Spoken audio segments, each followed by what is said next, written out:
Olá pessoal, sejam bem-vindos. Vamos ver hoje a variação com o cubo x ao cubo. Que negócio é esse? Vejam o exemplo da esfera, de uma esfera. Uma esfera de raio R vai produzir um volume V. Se eu dobrar o raio da esfera, o volume vai aumentar 2 ao cubo 8 vezes. Se eu triplicar o raio da esfera, veja bem, 3R, o volume da esfera vai ser 3 ao cubo 27 vezes maior e assim por diante. Por quê? Porque se o raio é multiplicado por x, o volume é multiplicado por x ao cubo. Isso que é a variação com o cubo. Não é muito interessante? Então, dobrou o raio, o volume 8 vezes maior, olha só. Triplicou o raio, o volume 27 vezes maior.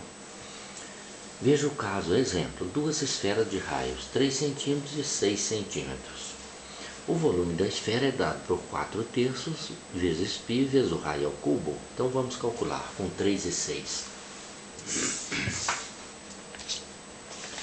O volume da primeira esfera, que tem raio 3, estou chamando de volume 1, 4/3 vezes π vezes 3 ao cubo, raio 3 ao cubo. 3 ao cubo, 27, dividido por 3 dá 9, vezes 4, 36 π centímetros cúbicos. O volume da segunda esfera, olha bem, o raio era 3, agora o raio é 6, dobrou o raio. 6 ao cubo dá 216, dividido por 3 vezes 4, vai dar 288 π centímetros cúbicos. Observa que o raio era 3, passou a 6, dobrou. E o volume? 8 vezes. Se você multiplicar 36 por 8, dá 288. Ou dividir 288π por 36π dá 8. Veja aí. Então o raio dobrou, o volume 8 vezes maior. O raio, veja a constante. 6, raio 6 dividido por 3, constante 2. Quer dizer que o raio aumentou 2 vezes. E o volume? O volume aumentou a constante 2 elevada ao cubo. Variação com o cubo, 2 ao cubo 8. O volume aumentou 8 vezes. Não é muito bacana? Veja o exemplo do Sol e a Terra.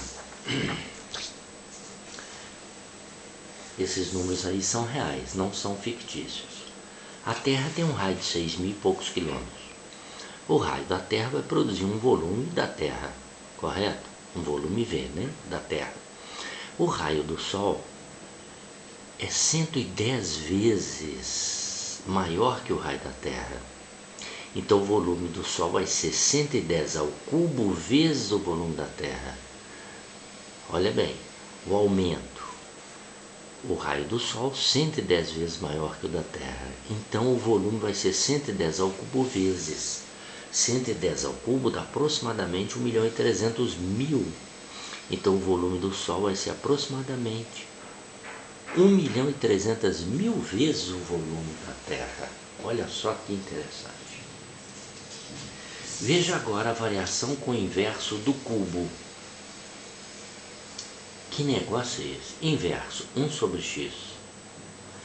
As chamadas moléculas polares, elas têm uma parte mais eletropositiva e uma parte mais eletronegativa. Se a distância entre essas moléculas é multiplicada por x, a força de atração entre elas é multiplicada por 1 sobre x ao cubo. Aqui é que está o inverso do cubo. Então, por exemplo, veja um exemplo. Se a distância entre as moléculas aumentar 3 vezes, a força vai diminuir quanto? 3 ao cubo. 3 ao cubo é 27 vezes. Olha que legal. Isso foi descoberto por um cientista. Me parece que ele recebeu inclusive o prêmio Nobel por essa descoberta. Isso foi há quase 100 anos. Foi no início do século 20. Outro exemplo. Se a distância entre as moléculas aumentar 4 vezes, 4 ao cubo, 64, significa que a força entre elas vai diminuir 64 vezes. Por quê? Porque nas moléculas polares a força de atração entre elas varia com o inverso do cubo. Isso significa que se a distância aumenta x, a força de atração diminui. 1 sobre x ao cubo. Não é bacana? Então é isso, pessoal. Aqui. Então, no momento é só. Até a próxima aula e obrigado.